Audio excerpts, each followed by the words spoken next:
Chapter 10. Autonomous Structural Operation. From Awareness to Agency. Understanding systems does not free you by itself. It equips you.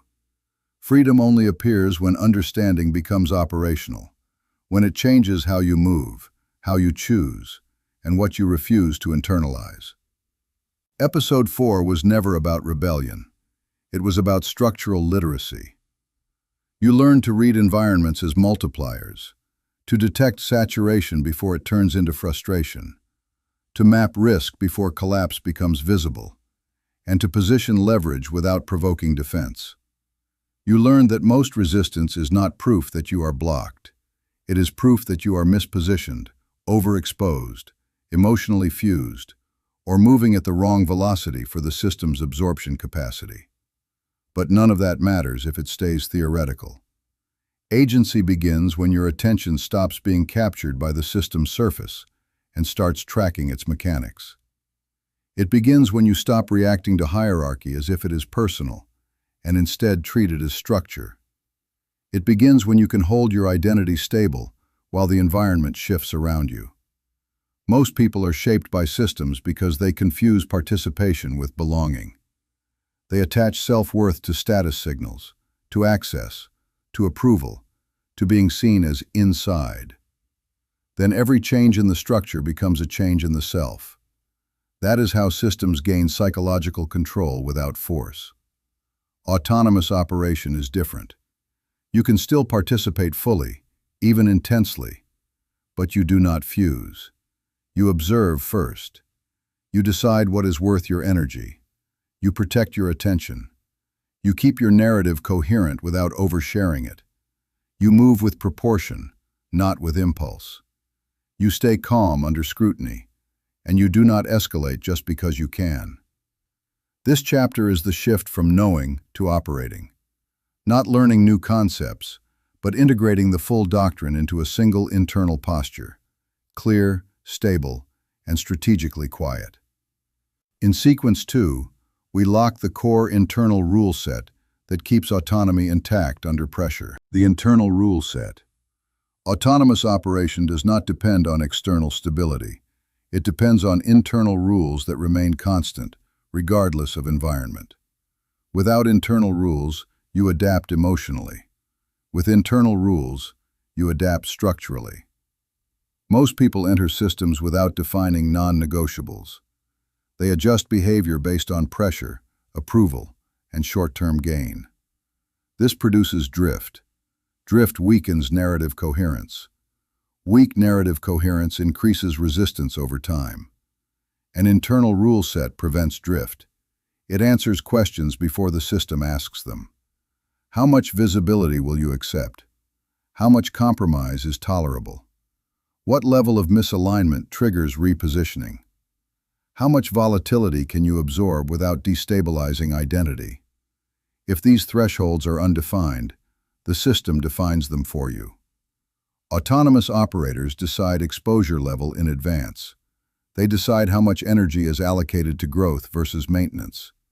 They decide what kind of hierarchy they will tolerate and what kind of hierarchy they will leave. This is not rigidity. It is calibration. Rigidity fights structure. Calibration measures structure. Another essential rule concerns ego insulation. High-leverage environments amplify recognition. They also amplify scrutiny.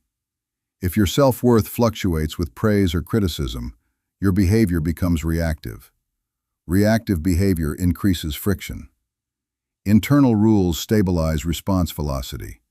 You do not escalate simply because you are challenged. You do not overexpose simply because you are praised. You do not retreat simply because resistance appears. You assess proportion first. Autonomous positioning requires long-term orientation. Short-term validation often conflicts with long-term compounding. Without a rule prioritizing trajectory over immediate reward, you will repeatedly trade slope for comfort. The internal rule set is silent. It does not announce itself. It guides positioning quietly. When pressure increases, your rule set absorbs it. When opportunity expands, Your rule set evaluates it. When instability appears, your rule set prevents panic. This is the beginning of operating above reactive engagement. In sequence 3, we expand this into identity stability under structural fluctuation. Identity stability under structural fluctuation. Systems fluctuate. Leadership changes. Incentives shift. Status hierarchies realign. Visibility expands and contracts. If your identity moves with every fluctuation, your positioning becomes unstable. Identity stability is not stubbornness. It is separation. Separation between who you are and where you currently operate. Most people anchor identity to role. When the role expands, they feel powerful. When the role contracts, they feel diminished. When access changes, self-perception changes with it. That is structural dependency. Autonomous operators maintain identity independent of structural turbulence. They understand that a role is temporary leverage, not permanent self-definition. They accept that visibility is contextual, not absolute. They treat recognition as environmental, not existential. This does not reduce ambition. It reduces volatility. Identity volatility creates overcorrection. Overcorrection increases friction. Friction triggers defense mechanisms inside systems. Stable identity produces proportionate response. When influence increases, you do not inflate. When influence decreases, you do not collapse. When scrutiny rises, you do not overperform. When opportunity expands, you do not rush. You evaluate slope, not ego. Structural fluctuation also reveals hidden insecurity. When systems destabilize, those with fused identity react aggressively or defensively. Both responses signal fragility. Identity stability signals strength. It communicates that your positioning is deliberate, not reactive. That your value does not depend on current configuration of hierarchy. This is what allows calm movement through instability. If a structure reorganizes, you adjust without internal panic. If authority shifts, you recalibrate without emotional friction. If access narrows, you reassess multiplier alignment instead of defending status. This stability becomes visible over time, and systems trust what appears stable. Trust lowers resistance. Lower resistance increases compounding. In the next sequence, we transition from identity stability to calibrated influence. How to expand impact without destabilizing perception. Calibrated influence. Influence without calibration creates resistance, and calibration without influence creates stagnation. Autonomous operation requires both at the same time, because systems do not reward raw impact if it destabilizes their continuity, and they do not reward perfect self-control if it produces no leverage. Once identity stabilizes, influence can expand without volatility, but the expansion must follow proportional logic. Systems tolerate influence when it appears aligned with continuity rather than disruption. Most people misread influence as visibility, persuasion, or dominance. That model can work briefly, but at scale, it triggers defense mechanisms. The system does not resist because you are wrong. It resists because your growth pattern looks unpredictable, and unpredictability is interpreted as risk. Calibrated influence reduces perceived risk while still expanding leverage. The first element is velocity control. If your impact expands faster than the structure can integrate, instability perception rises. Instability perception triggers control responses, and control responses create friction. The solution is not to move slowly forever. The solution is to move in waves, then pause long enough for absorption. When influence arrives in a form the system can metabolize, it becomes normalized. And once it becomes normalized, the next expansion meets less resistance. The second element is attribution management. If outcomes are publicly linked to you too directly, status pressure forms around you. Others feel displaced, threatened, or reduced in relevance. Displacement creates coalition behavior. Coalitions create passive resistance. Passive resistance is more damaging than direct opposition because it feels like delays, ambiguity, and quiet denial of access. Calibrated influence distributes recognition without dissolving your leverage. You do not hide your contribution. You frame it as stabilization, reinforcement, and enhancement of the system's continuity. This reduces the perception that your growth requires someone else's decline. The third element is framing control. Confrontation polarizes environments. Polarization reduces maneuvering space because it forces people to choose sides. Calibrated influence avoids unnecessary confrontation by controlling the frame before resistance forms. When you shift what is considered rational, urgent, or inevitable, people realign without feeling forced. This is not manipulation, it is structural language. Systems follow the frame that reduces uncertainty. If you can translate complexity into decision-ready clarity, you gain influence while appearing useful instead of disruptive. The fourth element is timing discipline. Not every insight must be spoken immediately, and not every improvement must be pushed the moment you see it. Immediate expression often feels like pressure to others, even when the content is correct. Calibrated influence uses strategic delay. You pause, assess, and choose the moment when the system is most ready to accept the change. Readiness is not moral. It is capacity. Capacity is shaped by attention allocation, risk climate, and hierarchy mood. When you respect capacity, acceptance rises, and acceptance reduces friction. The fifth element is emotional neutrality. At high leverage levels, small signals are amplified. A defensive response becomes a narrative. A sharp tone becomes interpreted as instability. A visible ego becomes a threat marker. Calibrated influence filters reaction through proportion. You respond to structure, not to provocation. You refuse to be pulled into short cycles where attention is wasted on image defense. This protects both your internal energy and your external positioning. This is the evolution from power without resistance to power with stability. You are no longer simply avoiding friction. You are shaping conditions where friction does not form. In the next sequence, we move into energy governance, because influence that cannot be sustained eventually turns into volatility, and volatility always reactivates resistance. Energy governance at scale. Influence without energy governance becomes volatility.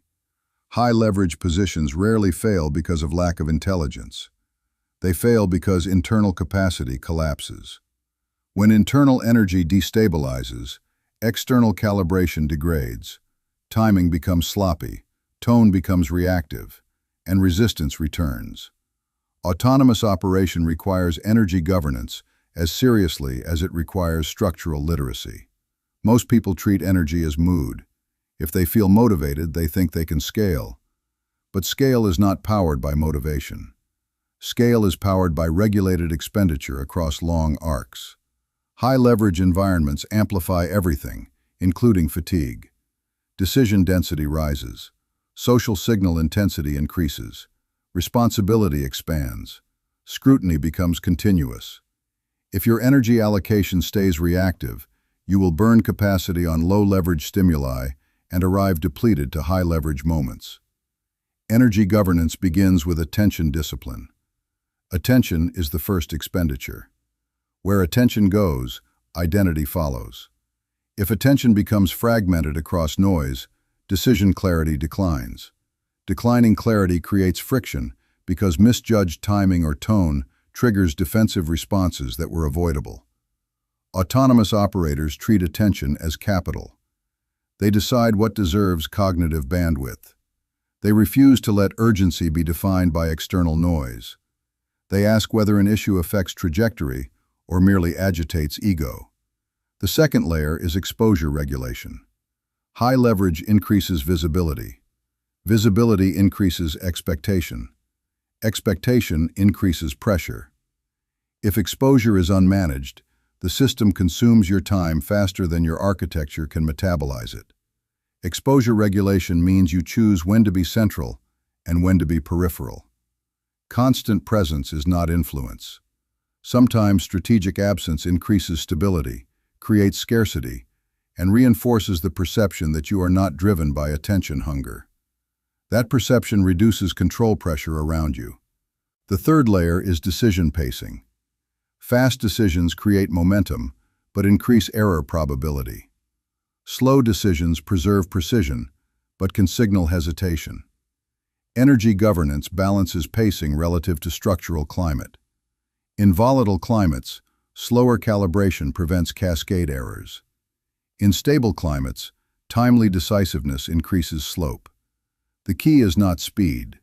The key is conscious pacing driven by signal quality, not by pressure. The fourth layer is boundary enforcement. Systems expand to fill available capacity. If you do not define limits, demand escalates until internal stability weakens. Weak stability produces emotional imprint, and emotional imprint always increases resistance. Boundary enforcement is not aggression. It is sustainability. You decide what level of commitment supports trajectory. You do not allow external urgency to override internal bandwidth without calculation. The fifth layer is recovery architecture. Recovery is not collapse or withdrawal.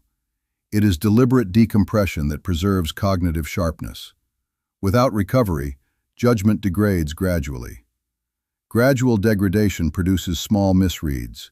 Small misreads accumulate into wrong sequencing, wrong visibility calibration, and wrong risk calls. Those errors are expensive at high leverage because they create reputational ripples. The final layer is reserve management. You must keep a reserve for moments that matter. Systems create constant minor demands that feel urgent. If you spend reserves on minor demands, you have nothing left for decisive windows. Autonomous operators protect reserves by refusing to be trapped in constant responsiveness. They operate with controlled responsiveness, not total availability. Energy governance protects not only stamina, but perception quality. When perception quality stays sharp, you read systems accurately. When perception quality declines, you react to noise and call it strategy. That is how talented people lose trajectory. In the next sequence, we move into strategic invisibility and controlled withdrawal, not as escape, but as leverage. Strategic invisibility. Not every form of power needs visibility. At advanced levels of structural operation, visibility becomes optional rather than essential. Those who require constant recognition are still negotiating with ego. Autonomous operators understand that strategic invisibility often increases leverage more effectively than visible dominance. Most systems reward visible activity. Meetings attended, opinions voiced, initiatives announced, public alignment demonstrated. Visibility signals engagement, and engagement is interpreted as commitment. But visible engagement is not the same as structural movement. Often, it is reassurance behavior. It calms hierarchy. It signals compliance. It fills space. Strategic invisibility is not absence of contribution. It is calibrated exposure designed to reduce friction while preserving influence. When exposure is constant, predictability increases. Predictability allows mapping. Mapping allows opposition to prepare. If your positioning becomes too obvious, resistance forms before integration. If your positioning is too hidden, leverage dissolves. Strategic invisibility balances these extremes by appearing proportionate while operating deeper. The first dimension of invisibility is selective intervention. You do not react to every issue. You intervene when slope shifts are possible. This preserves signal strength. When you speak rarely but precisely, attention weight increases.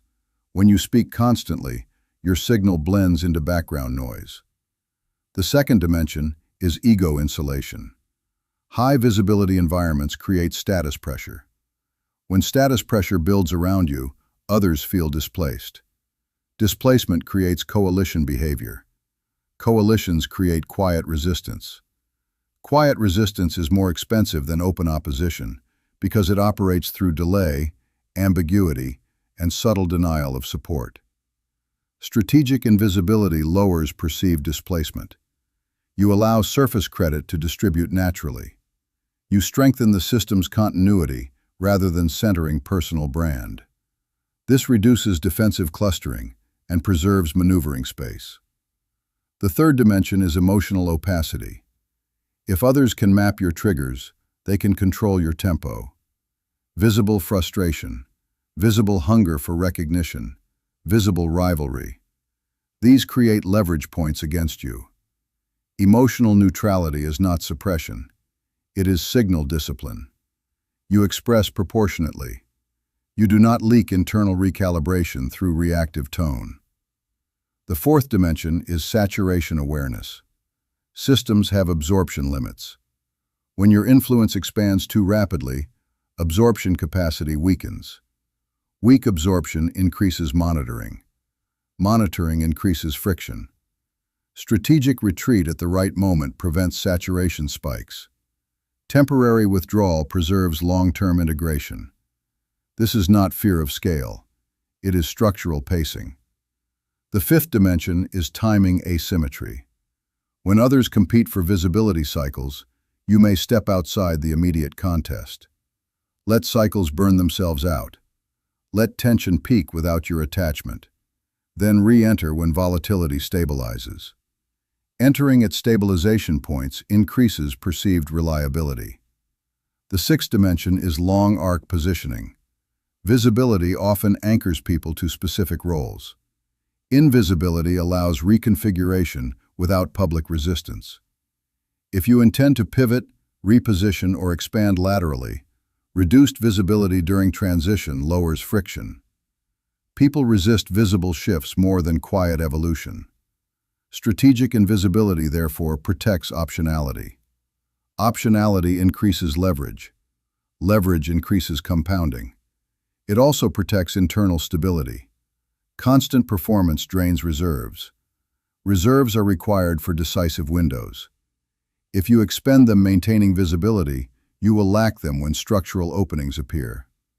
Invisibility, when deliberate, signals maturity. Systems often trust those who do not demand constant validation. That trust grants access without scrutiny. Access without scrutiny increases maneuverability. This is not withdrawal from ambition. It is ambition without noise. In the next sequence, we move into long arc design, how to build positioning that survives leadership turnover, narrative shifts, and structural resets. Long arc positioning. Short cycles reward reaction. Long arcs reward design. Most people operate inside short cycles because short cycles feel urgent. A shift in leadership, a change in incentive, a spike in visibility, a sudden opportunity, a conflict, a rumor, a performance window. Each of these feels decisive in the moment. But autonomous structural operation requires perspective beyond the immediate cycle. Long arc positioning means you design movement across structural turnover. You do not anchor your leverage to a single configuration of hierarchy, narrative, or momentum. Systems reset, leaders rotate, strategies shift, markets evolve, institutions restructure, alliances dissolve, attention reallocates. If your positioning depends on one configuration remaining stable, you will experience collapse during reset. Collapse triggers reactive scrambling. Scrambling increases friction. Friction reduces credibility. Long arc positioning avoids that dependency. It begins with role diversification.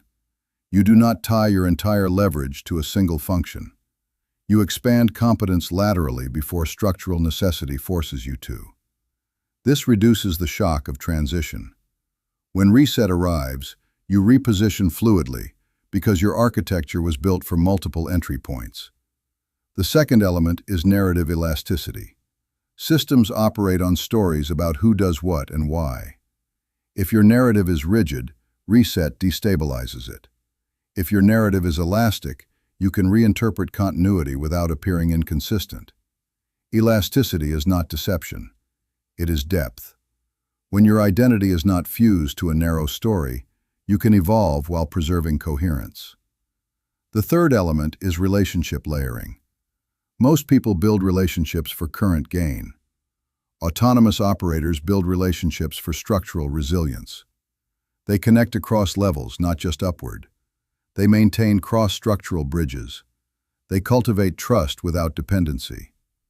Dependency increases fragility. Fragility increases panic during reset. Relationship layering reduces volatility during change because you are not isolated to one power node.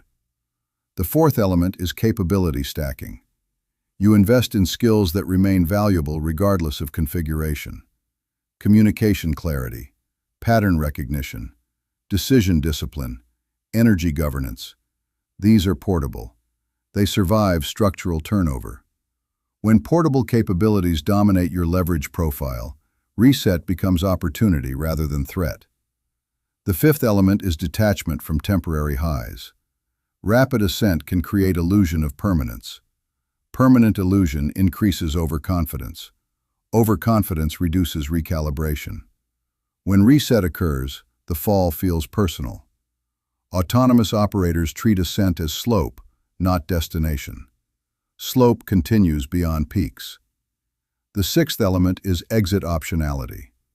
True long-arc positioning includes the capacity to leave without collapse. If you cannot leave a structure without losing identity, stability, or trajectory, you are not autonomous. Optionality reduces fear. Reduced fear lowers reactive attachment. Lower attachment reduces resistance. Long-arc positioning, therefore, creates calm through turnover. When leadership changes, you assess incentive structure rather than defending nostalgia. When narrative shifts, you map opportunity rather than resisting evolution. When hierarchy reorders, you measure slope instead of competing for immediate restoration. This is not passivity. It is structural patience. Structural patience compounds. In the next sequence, we move into the escalation zone, integrating all prior elements into a unified operating posture that functions across volatility, pressure, and expansion. Unified operating posture. All prior elements converge here. Structural literacy, identity stability, calibrated influence, energy governance, strategic invisibility, long arc positioning. Individually, they are powerful. Integrated, they become posture. A unified operating posture is not a tactic. It is a state. It means you no longer need to consciously apply every rule in every moment. The architecture has fused into instinct. You perceive structure automatically. You assess slope without anxiety. You detect saturation without emotional noise. You calibrate visibility without overthinking exposure. This is the transition from controlled execution to embodied operation. Embodied operation does not mean you stop thinking. It means your thinking no longer fights itself. Most people experience internal conflict while navigating systems. Part of them wants recognition. Part of them fears exposure. Part of them seeks safety. Part of them seeks acceleration. This internal friction leaks outward as inconsistency. Unified posture removes internal contradiction. When internal contradiction dissolves, response velocity stabilizes. Stable velocity reduces unpredictability. Reduced unpredictability lowers defensive reaction from the environment. Systems resist volatility more than ambition. If your movement is coherent, even significant expansion can be integrated. Unified posture begins with internal hierarchy alignment. Your priorities must be ordered. Trajectory above validation. Leverage above ego. Stability above impulse. Compounding above applause. When this hierarchy is clear, decision-making simplifies. You no longer negotiate with every stimulus. You calculate with every stability. This dramatically reduces cognitive load. Reduced cognitive load increases clarity. Clarity increases time and precision. A You no longer negotiate with every stimulus. You filter it through ordered priorities. This dramatically reduces cognitive load. You no longer negotiate with every stimulus. You filter it through ordered priorities. You filter it through ordered priorities. You no longer negotiate with every stimulus. You filter it through ordered priorities. This dramatically reduces cognitive load. Reduced cognitive load increases clarity. Clarity increases timing precision. Timing precision reduces resistance. Another dimension of unified posture is environmental neutrality. You do not personalize structural tension. When pressure appears, you do not interpret it as hostility. You interpret it as signal. Signal demands assessment, not reaction. This emotional neutrality is not coldness. It is clarity under load.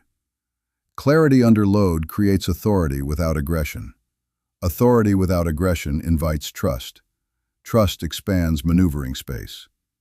Unified posture also integrates expansion and restraint. You know when to accelerate. You know when to pause. You know when to speak. You know when to disappear. These decisions no longer feel dramatic. They feel proportionate. Proportion is the mark of mastery.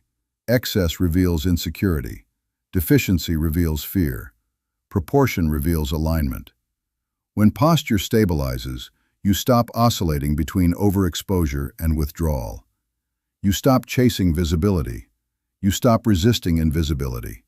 You move according to slope. Slope awareness changes everything. You measure progress not by applause, not by noise, not by momentary wins, but by structural positioning over time. This dissolves short-cycle addiction. Most systems trap participants in short-cycle reinforcement. Quick rewards, quick conflicts, quick attention spikes.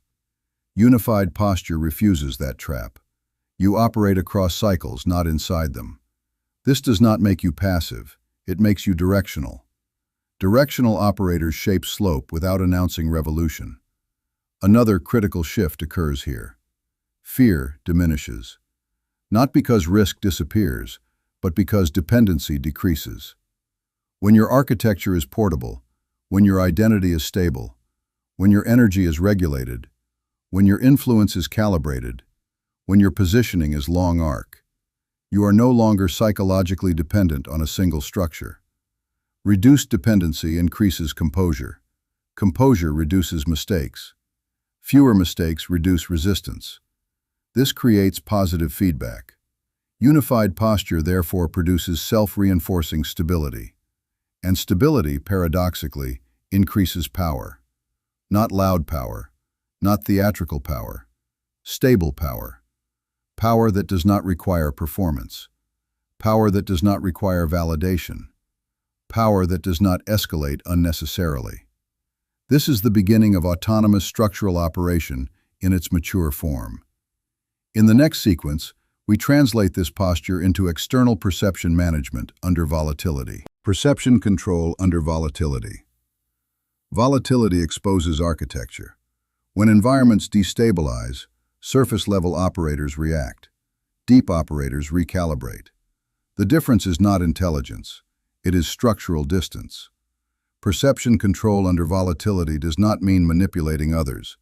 It means preventing instability from shaping your external signal. In turbulent cycles, most people leak their internal recalibration into visible behavior.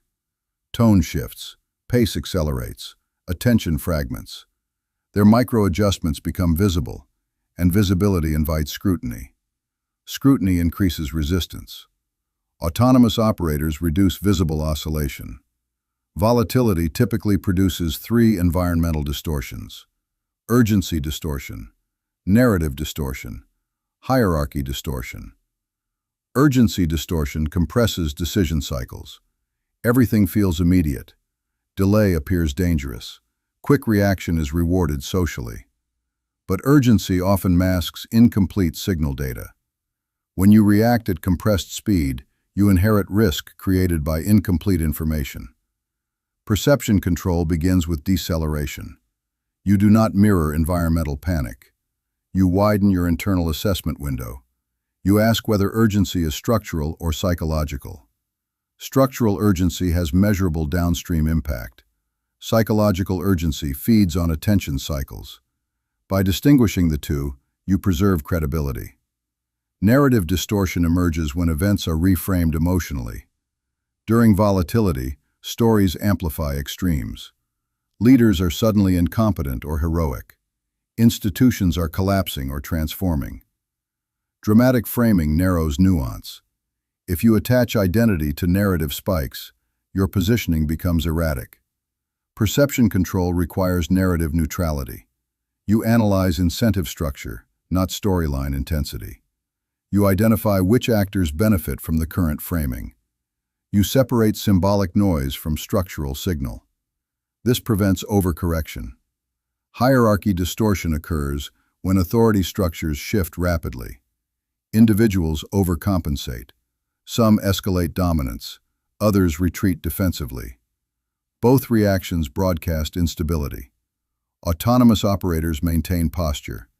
They neither compete theatrically for visibility nor disappear in fear. They remain proportionate. Proportion communicates internal order. Internal order stabilizes external perception. Under volatility, perception becomes capital. Systems search for stability signals. Those who project consistency gain trust quickly because trust is scarce during turbulence. Consistency does not mean rigidity. It means tone discipline. You speak in measured cadence. You avoid dramatic language. You do not escalate emotional vocabulary. You reduce absolutes. You avoid attaching long-term predictions to short-term events. This reduces future credibility damage. Structural independence. Structural literacy gives you navigation. Unified posture gives you stability. Perception control gives you durability. But structural independence is something deeper. It is the moment when your architecture no longer depends on a single system for coherence. Most people operate inside systems as if those systems are oxygen. Their identity, their opportunity, their momentum, their validation, all of it is fused to one structural container. When that container weakens, they panic.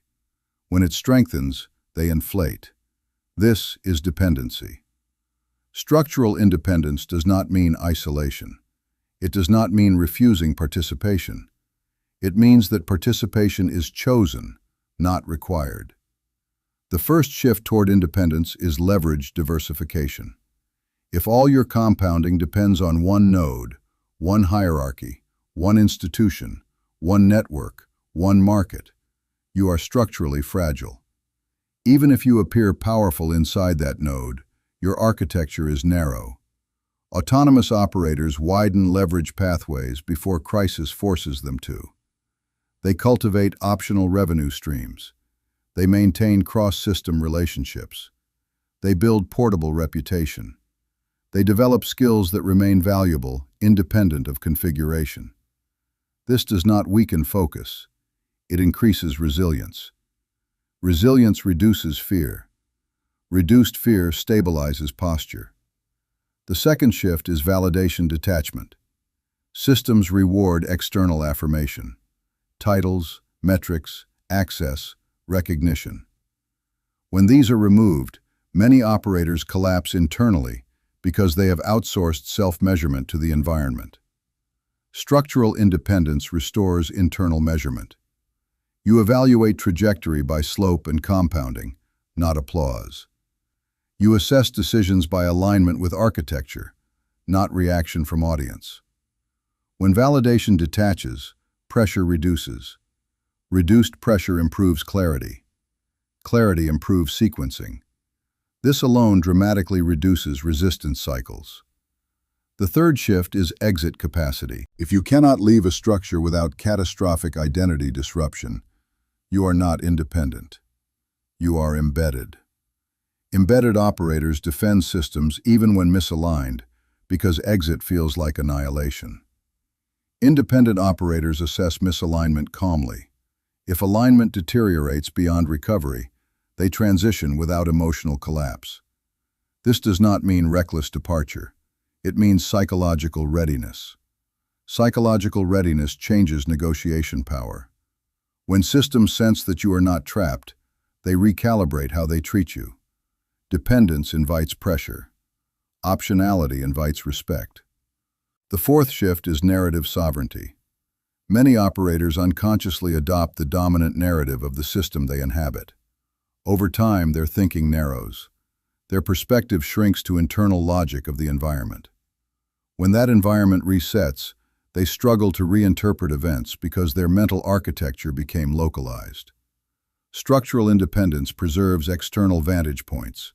You continue observing broader patterns. You maintain intellectual diversity.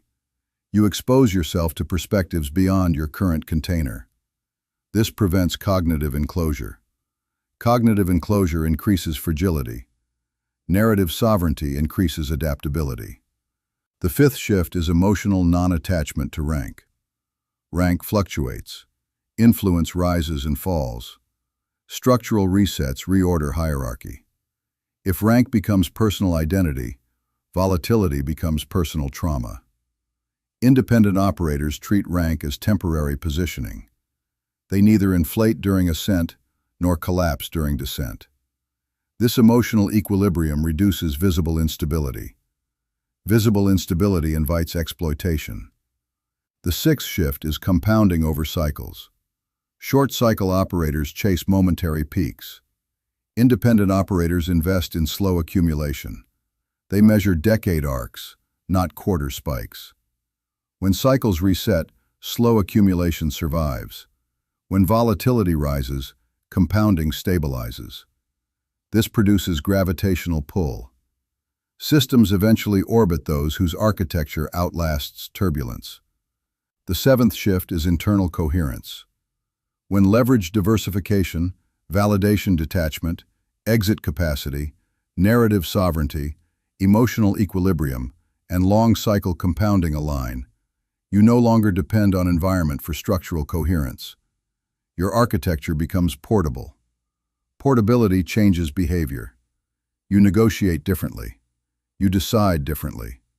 You accept or reject opportunities differently. You speak with different cadence. Cadence reveals independence. When people sense that you are not reacting for survival, they perceive strength. Strength without aggression lowers resistance. Lower resistance increases integration. Structural independence does not make you invulnerable. It makes you non-fragile.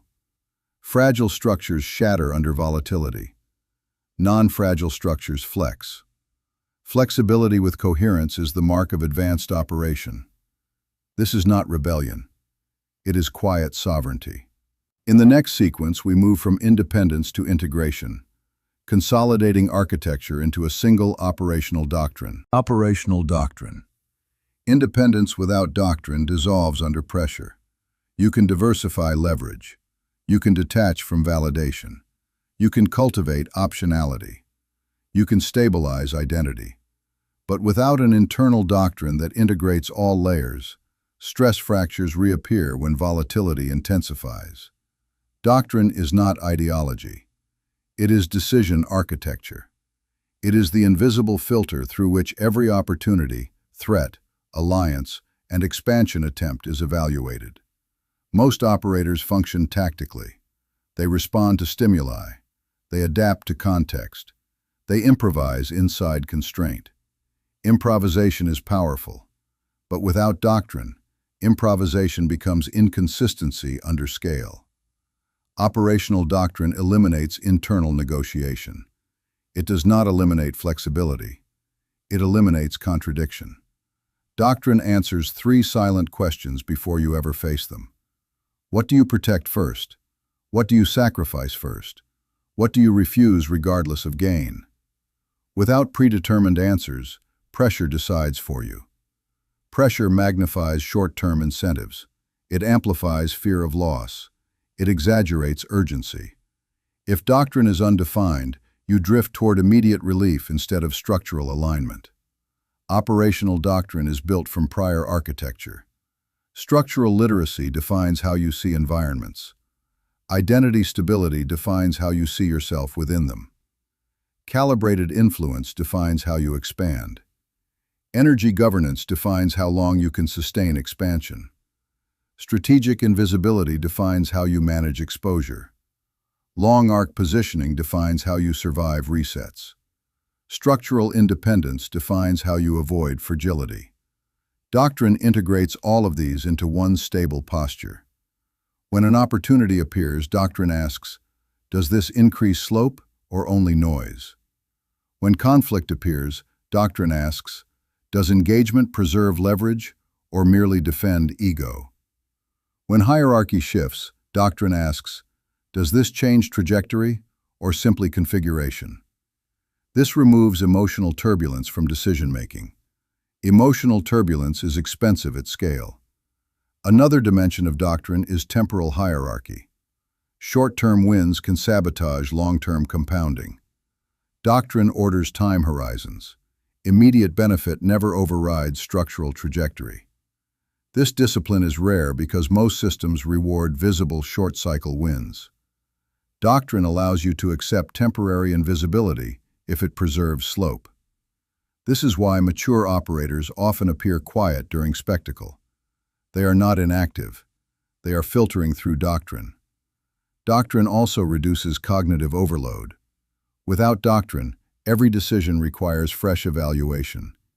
With doctrine, decisions pass through pre-aligned filters. This increases velocity without sacrificing clarity.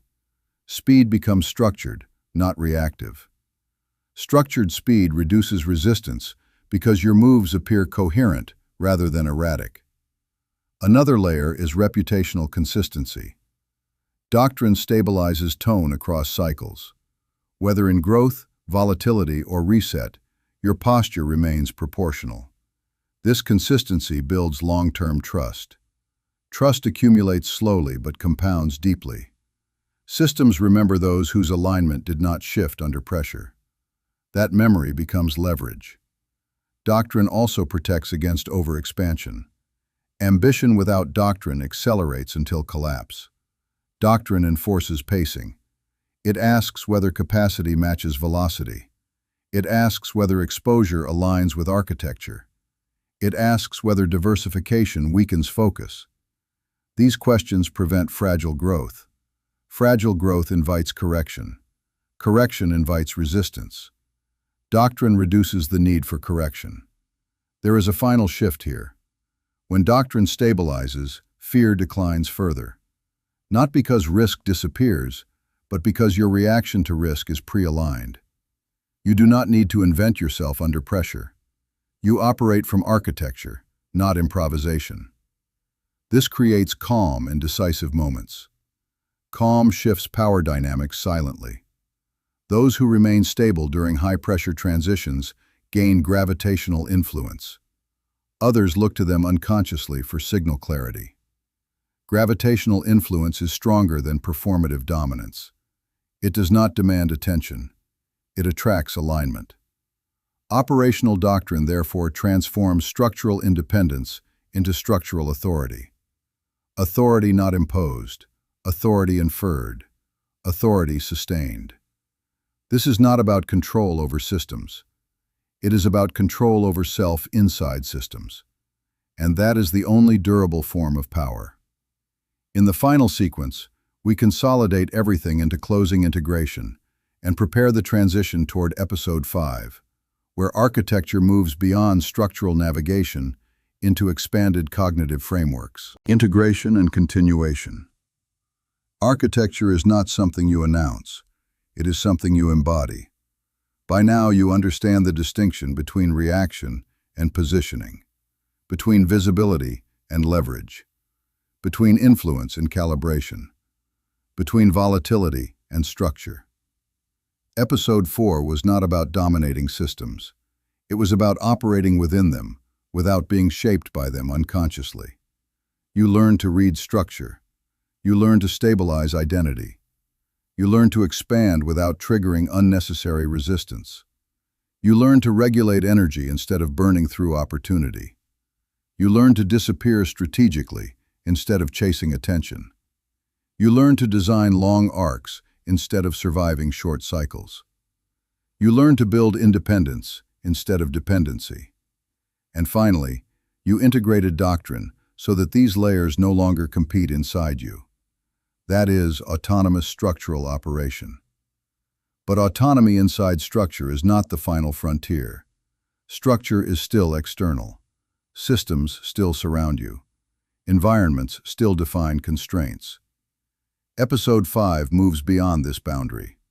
In Episode 5, we step deeper into cognitive expansion itself. Not navigation of systems, but architecture of mind beyond reactive conditioning. Not positioning inside environments, but expanding perception capacity beyond inherited filters. Episode 4 gave you structural clarity. Episode 5 will demand cognitive elevation. We will explore how mental architecture scales beyond environmental influence, how perception itself can be upgraded, how internal processing can operate at higher abstraction levels without losing grounding. If Episode 4 was about mastering terrain, Episode 5 will be about redesigning the map. And that requires stability. If this chapter resonated with you, not emotionally but structurally, then you already understand why consistency matters. This series is not built for passive consumption. It is built for those who are willing to reconfigure internal architecture. You do not need permission to continue. You do not need validation. You only need continuity. If you choose to continue this path, subscribe to the channel. It costs nothing, but it anchors you to the progression of this framework. This is not about metrics. It is about structural alignment.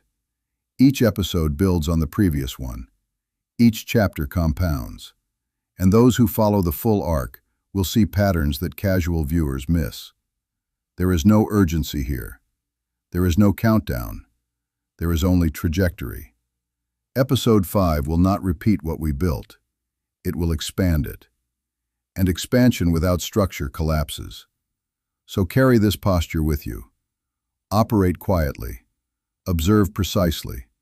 Move proportionately. Build long arcs. Detach from noise. Protect energy. And never fuse identity to temporary configuration. Autonomous structural operation is not rebellion.